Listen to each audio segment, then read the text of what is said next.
Bueno, seguimos con la serie de grandes personajes de la historia, de la cultura y de la intelectualidad civilizatoria.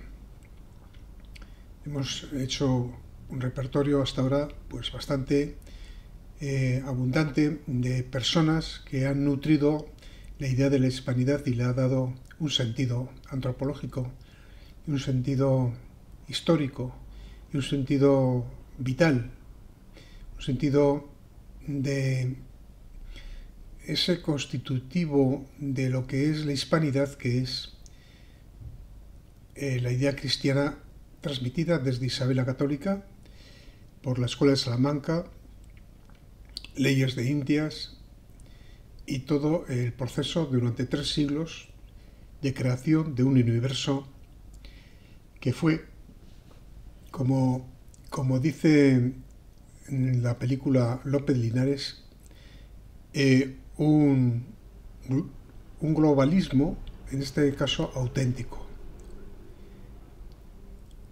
Un globalismo auténtico desde un punto de vista de respeto a la entidad y dignidad de cada persona para su protección. Estos personajes que vamos pasando por esta serie de programas en Unidad Hispanista tiene como objeto dar la idea de lo que hemos perdido de nuestro sentido cultural, lo que se nos ha deteriorado como colectividad, como comunidad hispana, cómo se nos ha pervertido la idea de la hispanidad y pervertido nuestro sentido dentro de la hispanidad como personas, como entes sociales y al mismo tiempo como entes espirituales. Cómo hemos ido en una espiral y en una cuesta abajo de decadencia y cómo nos hemos olvidado de aquellos que realmente generaron un pensamiento fértil que hoy podría ser los elementos referenciales básicos para restaurar, recomponer y regenerar nuestra idea colectiva, nuestro concepto colectivo de lo que es España y la hispanidad, de lo que es la hispanidad con España. Decía el lema, tanto monta, monta tanto, Isabel como Fernando. Pues en este caso, tanto monta, monta tanto la hispanidad como España.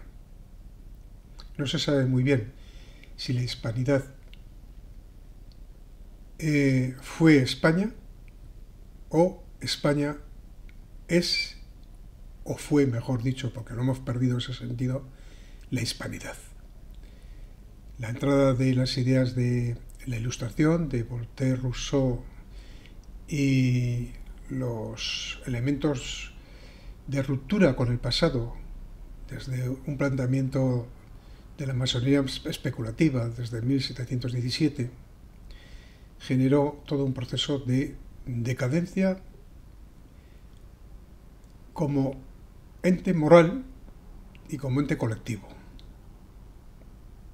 Y eso nos ha traído a esto que estamos viviendo hoy, que no apunta hacia nada positivo en un futuro no muy lejano. Vamos a seguir hoy con Rafael Altamira. A continuación voy a hacer una glosa o una semblanza de lo que fue este gran personaje y después, como en el episodio anterior, un compañero nuestro de Unidad Hispanista leerá elementos muy importantes de su pensamiento. Bueno, pasamos a la biografía de Rafael Altamira. Rafael Altamira Crevea nació en Alicante el 10 de febrero de 1866 y murió en México, en Ciudad de México, el 1 de junio de 1951. Fue un humanista, historiador y americanista, pedagogo, jurista, crítico literario y escritor español estrechamente vinculado a los proyectos de la Institución Libre de Enseñanza, alumno y amigo de Francisco Giner de los Ríos. Fue secretario del Museo Pedagógico Nacional, doctor honoris causa en 8 universidades de América y Europa y miembro de 9 instituciones académicas. Se exilió en México en 1944. Estudió Derecho en la Universidad de Valencia, compañero de Vicente Blasco Ibáñez, con quien establecería una gran amistad. En esa ciudad hizo amistad con Joaquín Sorolla, Zurín, Teodoro Llorente, el catedrático institucionalista Eduardo Soler, y así entró en contacto con los causistas Francisco Giner de los Ríos, Cosío y Costa, entre otros. Por tanto, como ven ustedes, su punto de contacto con la intelectualidad fue el krausismo, ligado a, como se sabe, a la masonería. Pero eso no le quita importancia, para que vean ustedes que nosotros lo que hacemos es no solamente centrarnos en los personajes católicos como tales, sino también en los grandes personajes, pues como Costa, Cosío y él mismo, fueron representantes importantes de un mundo cultural, un mundo pedagógico que dio origen a pues, esa institución libre de enseñanza inspirada por Kraus. Fue secretario del Museo de Instrucción Primaria, luego más tarde se llamó Museo Pedagógico Nacional, y asumió la dirección del Boletín de la Institución Libre de Enseñanza. Publica en 1891 La enseñanza de la historia, es decir, tuvo una vertiente pedagógica importante, y codirige luego más tarde la Revista Crítica de Historia y Literatura Española, y después la Revista Crítica de Historia, Literatura Española, Portuguesa y Americana, con lo cual pues gana un gran prestigio como intelectual y consigue la cátedra de Historia del Derecho en la Universidad de Oviedo más tarde, integrándose en un claustro en el que le figuraban además Clarín, el mismo Francisco Giner de los Ríos. En 1897 logra la cátedra de Historia General de Derecho Español en la Universidad de Oviedo y empieza a hacer viajes por Hispanoamérica. El claustro de profesores de la Universidad de Oviedo decide hacer presencia su representación en la vida cultural americana a través de un viaje de buena voluntad que restituyera los lazos entre España y el continente americano, rotos tras las pérdidas de las últimas colonias en 1898 con la pérdida de Cuba, de Puerto Rico, de Filipinas, etc. Y así es elegido por unanimidad para aquel viaje. Estuvo un año por allí y, bueno, pues ese viaje le lleva a Argentina, Uruguay, Chile, Perú, México, Estados Unidos y Cuba. Imparte allí unas 300 conferencias en diferentes universidades y centros culturales y trabaja con pues, gente relevante de todos esos países, adquiriendo una gran notoriedad y prestigio. Es nombrado doctor honoris causa por la Universidad de La Plata, en Argentina, y en la Universidad de Lima y en la de México. Luego regresa a España y fue nombrado inspector general de enseñanza, es decir, el inspector, lo que ahora sería pues alta inspección, aunque no tiene una similitud estrecha con la alta inspección, pero bueno. Y poco después, director general de enseñanza primaria, creado en 1911 sin ninguna vinculación, sino era un cargo técnico.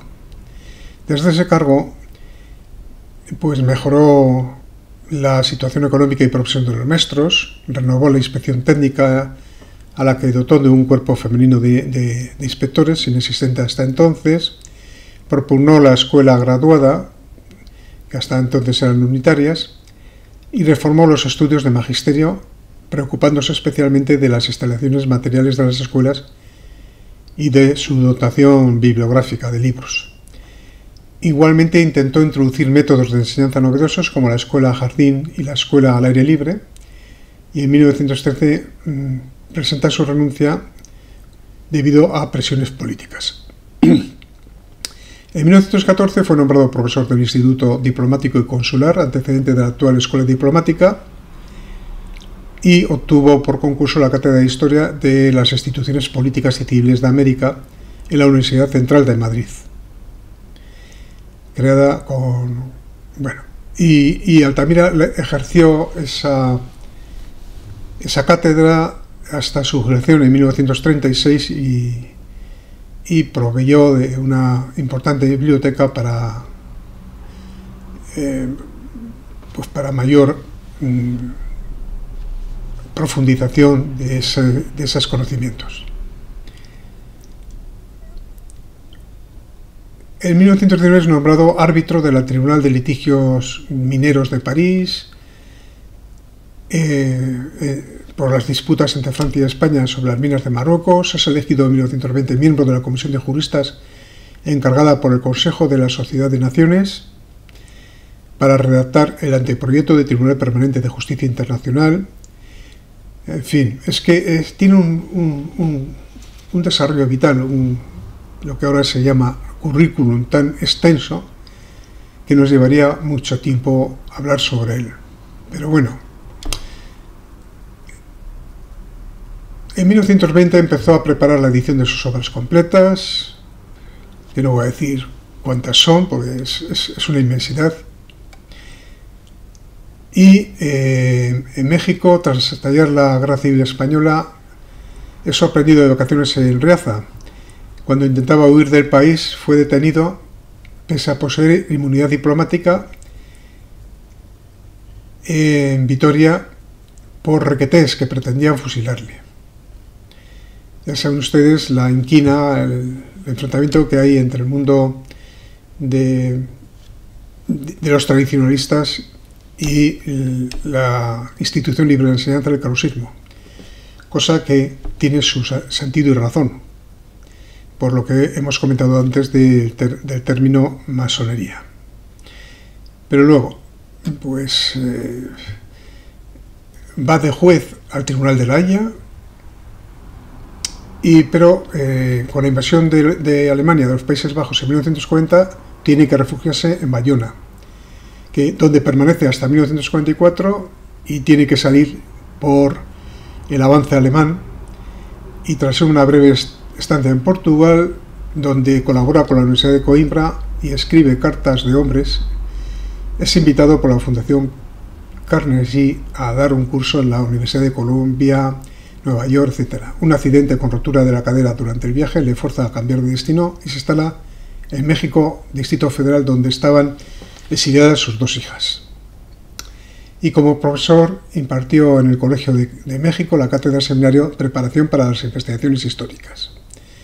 En definitiva, pues fue uno de los primeros historiadores que impulsaron la historiografía en España, partiendo de su relación con la cultura y la historia de las ideas, impulsó la Institución Libre de Enseñanza, etc.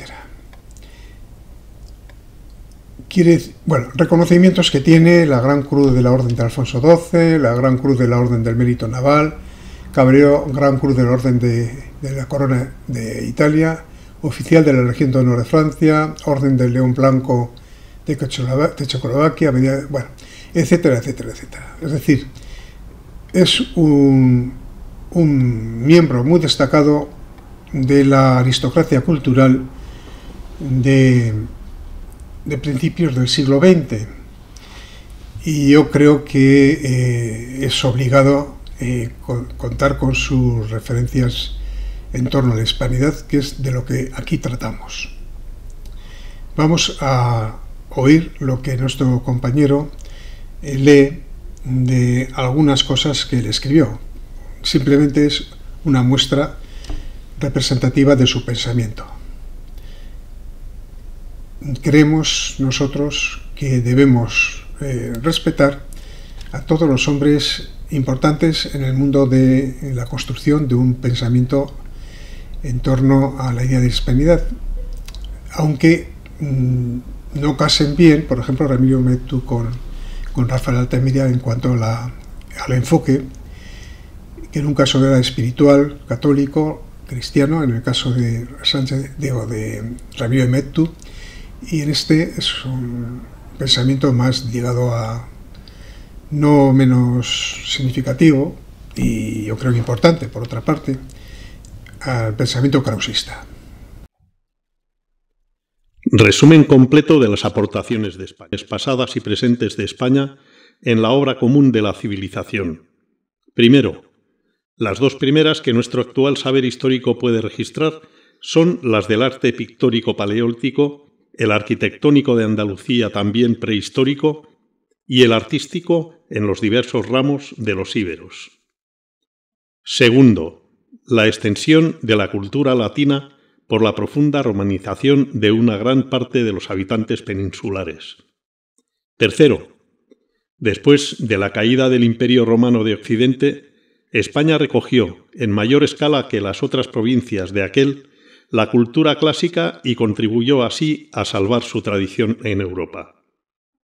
Creadores de esta conservación y de su estudio fueron San Isidoro, principalmente con sus etimologías, especie de diccionario o enciclopedia del saber antiguo, Teodulfo, que representó esa doctrina en la corte de Carlomagno, y la Lex Romana Visigotorum, que si bien fue redactada en la porción ultrapirenaica del reino visigodo, se conservó y perpetuó especialmente en España, desde donde influyó en el derecho de la llamada Edad Media y constituyó así, en gran parte, una fuente de conocimiento del derecho romano provincial y vulgar durante los últimos años del imperio. Cuarto, recogió y difundió durante la Reconquista la otra parte de la cultura antigua que los musulmanes se asimilaron y trajeron, y la que estos y los judíos elaboraron durante aquellos siglos en España.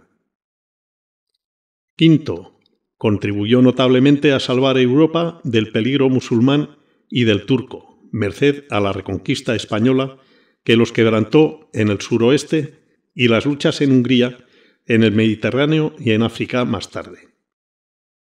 Sexto, colonizó y civilizó casi toda América y parte de Oceanía, y le corresponde una porción considerable en los descubrimientos geográficos del siglo XV y siguientes, con los cuales se completó el reconocimiento de la Tierra con todas sus consecuencias trascendentales relativas a las ciencias de la naturaleza, zoología y botánica principalmente, y las físicas, y al aprovechamiento de nuevos productos y abundantes primeras materias. A este grupo de aportaciones pertenece la realizada a comienzos del siglo XVII respecto de la fijación científica del sitio en donde se encontraban los buques que navegaban y cuyo estudio alentó el rey Felipe III con el estímulo de un premio cuantioso en dinero. En la resolución de este problema, España se adelantó a Inglaterra. Séptimo, impulsó grandemente el desarrollo de la cartografía por medio de las observaciones, estudios y mapas de los marinos catalanes, mallorquines y andaluces, así como de todas las ciencias aplicadas a la navegación, cuyos tratados se difundieron por los demás países europeos, donde fueron aprovechadas sus ideas durante los siglos XVI y XVII. Octavo, con los trabajos de sus cronistas, misioneros y viajeros en América y Oceanía, puso las bases de la filología y la sociología de los pueblos indígenas del Nuevo Mundo, sobre cuya base inició Hervás en el siglo XVIII los estudios de lingüística comparada y de antropología. En otro orden de investigaciones, en el mismo siglo, Arteaga y algún otro autor contemporáneo se anticiparon también en el cultivo de la historia general de la literatura y de la música. Noveno, dio al mundo a comienzos del siglo XIX, como lo había hecho en la época romana, pero en esta menos colectivamente, el ejemplo de un sentimiento inquebrantable de independencia y de personalidad nacional que debe estimarse como un concurso práctico y vigoroso a la doctrina moderna de las nacionalidades que tanta importancia adquirió luego en Europa. Décimo, ha reconocido y respetado como nadie el derecho humano que corresponde a los llamados pueblos inferiores, del que las leyes de Indias y los constantes esfuerzos de los gobernantes españoles porque se cumpliesen íntegramente son el más alto ejemplo de legislación amparadora y tutelar de los humildes e incultos. En el orden teórico, esa legislación halló base y ayuda en las nuevas ideas del derecho internacional que a continuación mencionaré. También se debe a España el haber implantado, dentro de su política de protección a los indios, novedades de orden social relativas a la jornada de trabajo y al salario obrero han tardado casi 4 siglos en ser admitidas en Europa para los trabajadores blancos, ejemplo cuya importancia trasciende mucho más allá de la política colonial. 11. Produjo una ciencia jurídica propia, particularmente durante los siglos XVI y XVII, y en las materias siguientes: Derecho público interno, Derecho internacional, Filosofía y ética del derecho. Esas ciencias, en las que son nombres culminantes Vitoria, Soto, Márquez, Mariana, Suárez, no solo se igualó con la de los demás países europeos, sino que la sobrepujó en varios de sus aspectos, presentando ideas y resoluciones originales. Ayudó así notablemente al progreso de los estudios de aquellas disciplinas y a la comprensión de la naturaleza de las sociedades políticas, con ideas nuevas reconocidas como tales por los contemporáneos extranjeros. Algunos de los tratadistas mencionados, no obstante la distancia de siglos que les separan de nosotros, son todavía un valor científico para los juristas modernos. Cosa igual ocurre con algunos cultivadores españoles del derecho comercial y la economía, como Salgado de Somoza en el siglo XVII, cuyas ideas consideran hoy como fundamentales los economistas y en los siglos XVIII y XIX Jovellanos, Flores, Estrada y Mendizábal. 12. Con su ciencia teológica dio España un factor de primera importancia en este orden de conocimiento, así como en su aplicación a las resoluciones del Concilio de Trento, donde tanta influencia alcanzaron los teólogos y moralistas españoles, que constituyen el código fundamental de la Contrarreforma católica. Así conservó para todos los católicos de toda la humanidad un valor religioso primordial, a más de su importancia general cristiana. En la misma dirección ejercieron en el mundo católico y siguen ejerciendo influencia las doctrinas y procedimientos espirituales de la Compañía de Jesús, y más aún la ascética y la mística españolas, en las que descuellan con una alta estimación no quebrantada por las ideas modernas Santa Teresa de Jesús, San Juan de la Cruz y, en menor escala, pero no con menor merecimiento, Fray Luis de León, quien, por otra parte, fue un moralista y poeta de altísimo valor. 13. En las teorías morales y estudios del alma humana son todavía estimados y utilizados por los pensadores modernos algunos escritores españoles de los siglos XVI y XVII, como Gracián, ensalzado por Schopenhauer. 14. En el orden literario ha creado España varios géneros que son exclusivos de ella por su misma naturaleza o por la modalidad original con que se trataron, los cuales ejercieron una influencia considerable en las otras literaturas europeas, principalmente la francesa del XVI y sobre todo la del XVII. El más antiguo de esos géneros fue el épico, los cantares del Cid y otras figuras notables de la Edad Media española, y sus derivados, los romances viejos y nuevos. No todos los romances son épicos, pues los hay propiamente líricos, pero unos y otros han logrado la victoria más grande de ser todavía en la actualidad formas poéticas populares en España y en otros países y de perdurar en la memoria y la práctica no sólo de los pueblos de civilización española, sino también en los grupos hebreos sefarditas desparramados por el mundo. Por otra parte, su influencia literaria en naciones de idiomas no hispanos es un hecho hoy comprobado. A pesar de su incontestable belleza y su originalidad, ha sido la más tardía en ser estimada y reconocida plenamente la importancia literaria de esa creación artística. En este retraso tuvo una gran parte de culpa el olvido en que la epopeya medieval cayó en la España misma. La boga, pronto adquirida, de la novela realista, novela picaresca, por un lado, y por otro, los libros de caballería, los Amadís y sus sucesores, que inundaron el mundo europeo, son también aportaciones sustancialmente hispanas. 15. En la misma novela picaresca, y luego superándola en otra forma literaria y de grandioso fondo espiritual, surgió a comienzos del siglo XVII la obra capital de Cervantes, cuya penetración del alma humana y de la vida, así como su sensata filosofía referente a este campo de observación, hicieron de sus dos personajes principales en el ingenioso hidalgo Don Quijote de la Mancha dos tipos humanos universales que desde su aparición vienen continuamente suscitando las meditaciones y comentarios de los grandes escritores de todo el mundo, Don Quijote y Sancho Panza. 16. La épica medieval y el romancero reúnen a sus cualidades puramente literarias la de haber sido formas de arte popular con intensidad no superada, y por lo tanto ejemplar, por las formas análogas de otros países, más bien cultas y señoriales. Pero no son las únicas especies literarias españolas que poseen esa condición, como veremos en el número 17. Aparte, pues, de lo que en este he de decir, avanzaré ahora la noticia de que España ha producido siempre, y sigue produciendo, otra forma eminentemente popular, la de las canciones, de que poseemos abundantísimos ejemplos correspondientes a los siglos XVI y XVII, ya por haber sido incluidos y utilizados por los dramaturgos, por existir documentalmente exentos e independientes.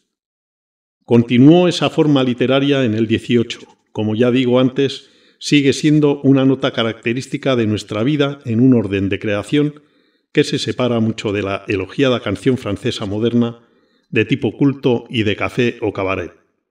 Esa constante creación española va conjunta con la musical, como veremos luego.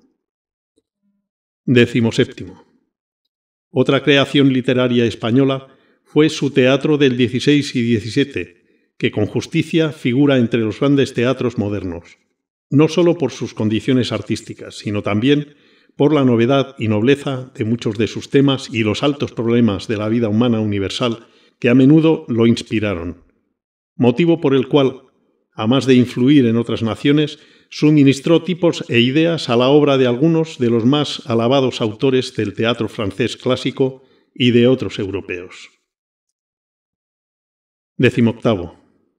La difusión por toda Europa en los mencionados siglos del idioma castellano y la originalidad de algunas de las ideas expresadas por él suscitaron el fenómeno interesante que los estudios modernos empiezan a darnos a conocer de haberse transmitido a otros idiomas palabras nacidas en España a la vez que entraban en el nuestro italianismos y galicismos. Ignoramos aún cuánto tiempo duró y en qué medida se produjo esa cooperación en la historia de las lenguas que llamaba vulgares Dante y que hoy apellidamos romances. La transmisión de las lenguas no romances parece no haber sido abundante ni de efecto saliente en la ideología que los varios léxicos representan. 19. La constante creación artística del genio español en las artes plásticas, incluso cuando sufrió influencias poderosas como la del románico y el ojival, y en la ejecución de las mismas obras de esos estilos importados, es un hecho reconocido como característica de nuestra espiritualidad por los modernos historiadores y críticos de nuestras bellas artes. Pero no se limitaron a esto los españoles, sino que inventaron estilos y maneras propias en la arquitectura, en la escultura y en la pintura, que continúan siendo modelos estudiados e influyentes en el arte moderno.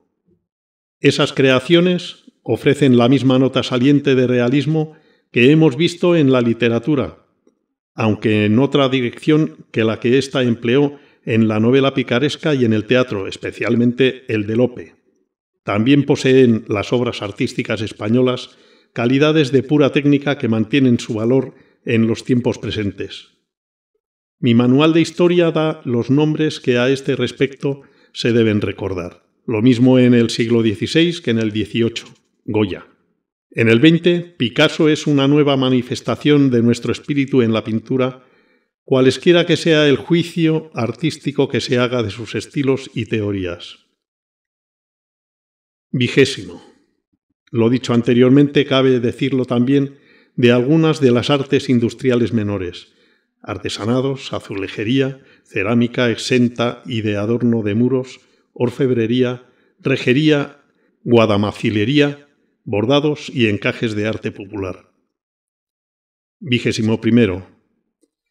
Párrafo aparte merecen las creaciones arquitectónicas propiamente españolas, que son las del estilo mudéjar y la del plateresco, así como la modalidad particular que dieron nuestros artistas al barroco, churriguerismo, objeto hoy de encomios por parte de críticos extranjeros. 22. He dicho ya en el número 16 la importancia y volumen que ha tenido y sigue teniendo la creación popular en España. Una especie de ella fue la canción de materia religiosa, principalmente con referencia a la Nochebuena y a la Navidad, villancicos, canciones del nacimiento de Jesús, etc., de que se conocen muchos ejemplares utilizados o escritos en las representaciones teatrales primitivas y en los autos. Al lado de esa corriente popular, se produjo a partir del siglo XVI una música religiosa erudita que presentó entonces reformas técnicas notables, así como una expresión ideal muy intensa. A ella se refirió Fray Luis de León en algunas de sus mejores poesías líricas. La influencia de esa música española, así como la de nuestros instrumentos musicales típicos de entonces, en varios países de Europa, es notoria y ha llegado a inspirar a compositores modernos. La popular, a que antes me refiero, lo mismo la actual que la antigua, es una de las más notables del mundo y ha suministrado también materia abundante a composiciones modernas de músicos españoles, franceses y rusos que figuran hoy entre las más aplaudidas y oídas de todas partes. Su gran riqueza de variedades regionales, de que solo parte se ha divulgado, la andaluza y algo la aragonesa, brindan aún al arte moderno con nuevas fuentes de inspiración en que los valores expresivos son muy salientes, aparte la variedad de los ritmos. 23. Además de las citadas en el número 6, en otras ciencias aplicadas a las industrias, como la minería, la geodesia, las canalizaciones para riegos, etc., los técnicos españoles aportaron, en América y en la península, ideas y procedimientos que ya puntualicé en su lugar oportuno y que se incorporaron a la cultura de los pueblos europeos, donde se divulgaron y se tradujeron los tratados correspondientes. Algunos han servido, como por ejemplo los sistemas de riego del este y sudeste peninsulares, de guía en trabajos modernos. 24. Hemos visto en los números 11, 12 y 13 cómo la ciencia española aportó singularmente en los siglos XVI y XVII y en materias jurídicas, teológicas y morales, elementos de importancia para la civilización espiritual europea y americana. Es también hecho conocido y aceptado que en otros sentidos del saber especulativo no ha contribuido, desde el siglo XVII hasta hoy, con direcciones y novedades influyentes de modo capital en el resto del mundo, por lo que toca a otras materias filosóficas y experimentales, según lo hicieron los hombres de ciencia de otros países europeos a partir de la fecha antes citada y hasta nuestros días. He apuntado antes las causas que en esta carencia de aportes culturales parecen explicar ese hecho. Corresponde ahora precisar el alcance de aquella abstención que estuvo muy lejos de suponer una carencia absoluta de la especie de creación científica a que vengo haciendo referencia, ya que en ella España produjo entonces autores representativos de un cultivo intenso en las materias cuya esterilidad se acusa. A veces, esos autores aportaron obras de originalidad evidente, si bien no incorporada, por falta de resonancia y debida atención a la corriente central que triunfaba en la Europa de entonces.